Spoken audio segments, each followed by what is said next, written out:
Open up the whiskey, spray on the cologne. A badass mother and I'm in the zone.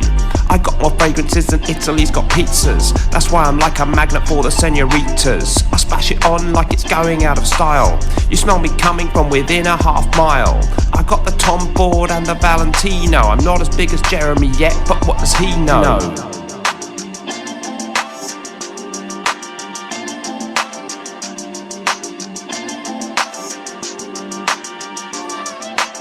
These are the fragrances that I am recommending. I got the knowledge and my skills are never ending. Spray them on your wrists and on your chest and in your hair. Don't be embarrassed when the ladies stop and stare. You're gonna have to get used to that attention if you wear the fragrances that I'm about to mention. So stay tuned and don't touch that dial. The next 10 minutes will be worth your while.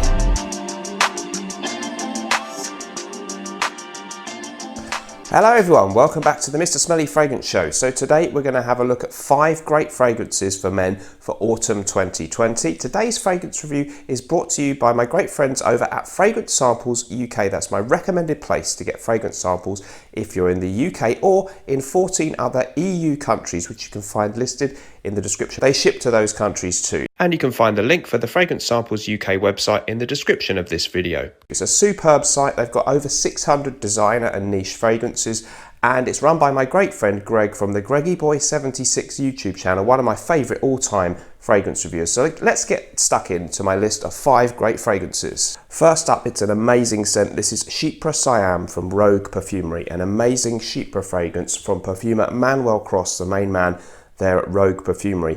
And what's special about this fragrance house is that they don't comply with IFRA regulations, so they use some ingredients such as real oak moss in proportions that aren't actually allowed under IFRA regulations, but you can still make perfumes, you just don't get your IFRA certificate, and I think that's a great thing. So CHYPRE SIAM is a stunning fragrance. I'll give you the note listing first. We have kaffir lime, basil, spices, jasmine, ylang, just one ylang, and oak moss, sandalwood, benzoin, soft leather and civet. So it's a really, really special and complex fragrance. A definite green, bitter, typical CHYPRE kind of thing is going on here. It's got that lovely bergamot mixed in the top with that kind of green, also rather bitter and mossy oak moss feel in the base. A smooth leather accord in there mixed in with a twist of benzoin, giving it a hint of the exotic, and of course Siam is the old name for Thailand, so it's got a little hint of the Far East there, a little twist of exoticism to a very classic CHYPRE style fragrance, apparently influenced a little bit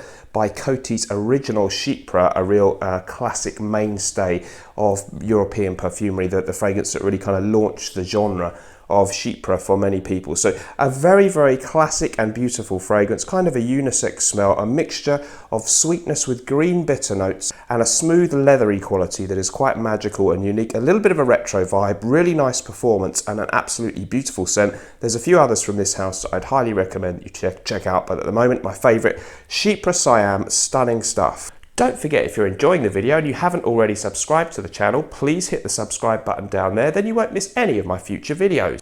Next up, it's one that I haven't mentioned for a while, but it's time we brought this one back. I'm wearing a bit on here, and I was just reminded how good this stuff is, and I've neglected this one. It's been sat on my shelf, and I haven't worn it for over a year. It's a brilliant, brilliant fragrance, a 2016 release. And I seem to have forgotten to say that the name of the fragrance is Valentino UOMO Intense. A flanker to the also rather good original Valentino UOMO, but I think I like this one just a little bit better. The note listing for this one is mandarin orange, clary sage, iris, tonka, leather and vanilla. Many people will say that it takes a lot of cues from the original Dior Homme or even Dior Homme Intense. It's definitely got that waxy lipstick-esque iris thing, but it's got a little bit more of a darkness about it. There's a kind of dark black leather, if you can say black leather has a smell, but in keeping with the colour of the bottle, there's a certain darkness about the undertone of leather in this one. There is this nice kind of twist of orange, mandarin orange in the opening, and you also get a really nice sweetness with this one. Actually, kind of to me, a hint of bitter chocolate. So if you maybe think of a chocolate orange or something like that, mixed with this iris waxy thing and some kind of creamy woody accords in there as well. Really, really good stuff. Lovely performance, very kind of sexy and seductive smell, rich, enticing, perfect for the season of autumn and indeed going into winter. And one that I'm looking forward, I really must spray this and wear it more often. And it's a fragrance that got a lot of hype when it first came out, and now we don't hear about it much, but it's still just as good as it ever was, and highly recommended for you guys to check this one out. for autumn 2020. Next up, we're delving into the world of niche perfumery again, and this one is SIAT Nova. Now, I've actually just got an official sample from the company here. If you get samples from Fragrance Samples UK, by the way, they look like this. This is a 5ml sample from Fragrance Samples UK, and it's actually Amouage Interlude Black Iris. Let me know if you're interested for a full review of that one. Pretty interesting flanker to the original Amouage fragrance. But my choice here, SIAT Nova from BORTNIKOFF.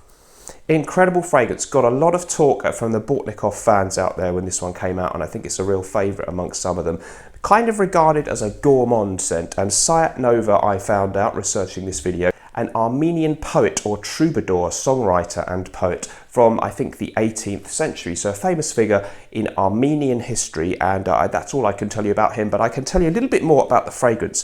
They used 3 different types of oud. Dmitry Bortnikov, the perfumer, really knows his oud. I don't know what different types of oud smell like, but what I can tell you is that they use the real good natural proper stuff, and it gives you this very exotic undertone to a lot of their fragrances.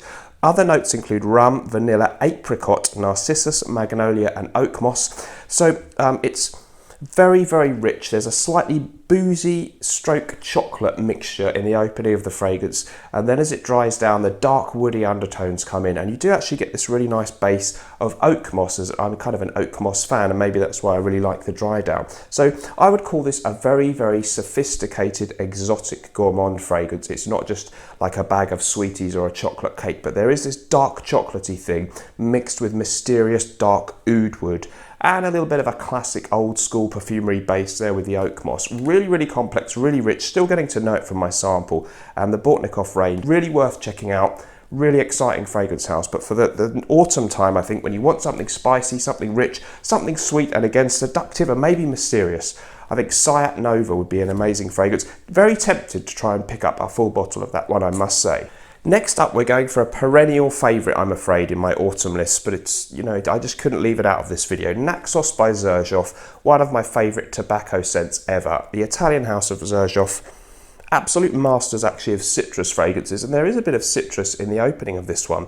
But after that, what you get is sweet honey mixed with a very, very natural smelling kind of green tobacco leaf accord in here. There's some cinnamon, there's spiciness, it's very rich, and yet it's kind of got this airy, light freshness balanced in with the rich, sweet tobacco undertone. Great, great performance.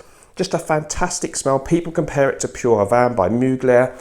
That's also pretty nice, but this is, you know, that's an 8 out of 10. This is a 10 or a 10.5 out of 10 for me. Fantastic performance, and just one of the best tobacco fragrances ever made. I prefer this by a long way to really sticky, unctuous things like Tobacco Vanille by Tom Ford, but that's also one that you might try out. You can get that on Fragrance Samples UK too. But get yourself a sample of this one if you're looking for the best tobacco scent, in my opinion, in the world, and then decide if it's full bottle worthy. For me, it certainly is. XERJOFF NAXOS, a total masterpiece. It's kind of in my if you could only keep 5 fragrances for the rest of your life list, I think, for all time. So check that one out, guys, if you haven't already. Last but by no means least, it's another niche masterpiece, one of the absolute giants of the indie artisanal niche world, L'air du Desert MAROCAIN from Andy Tower. I think as the weather cools down a little bit, this is really the perfect thing for evening wear in early autumn, and I really need to kind of give this one some proper wearings now. I bought it last year, and just throughout spring and summer, it's been at the back of a cupboard. Picked it up today and thought, this is something I'm going to put at the front of my rotation for this coming autumn fall season. So the notes on this fragrance are coriander, cumin and petitgrain, rock rose, jasmine, vetiver, cedar and ambergris. Created in 2005 by the enigmatic Swiss perfumer Andy Tower to represent an evening in Morocco with the air of the Moroccan desert blowing in through his hotel window, I believe. And it kind of mixes that sort of spiciness of maybe the spices of a Moroccan market with maybe a hint of incense, which of course is something that you get in the Far East a lot. And it's really, rather than being a very heavy, spicy, in-your-face, smoky kind of fragrance like maybe Interlude Man by Amouage, this one is much more airy and well balanced and easy to wear. Very, very unisex, I think. Any gender can wear this one, and I just find it absolutely beautiful. I've always said I think I pick up on a bit of a lavender note in there, but many other people have said I'm wrong about that. But whatever is going on in here, it's a beautiful evocation of the exotic air of the Moroccan desert in a bottle. Fantastic as the weather just gets that little bit more chilly and that slightly wistful, melancholy feeling of the autumn time. Of course, I guess the weather here in autumn is not much like the weather in Morocco, but somehow it really works as the weather gets a bit more chilly in autumn and winter in the UK. So I'm going to look forward to wearing this one a lot more. So everyone, let me know what you thought of my 5 picks for autumn 2020 in the comments down below. Thanks ever so much for joining me. Remember, whatever you're doing in life, let's project. I'll see you in the next video. Bye bye.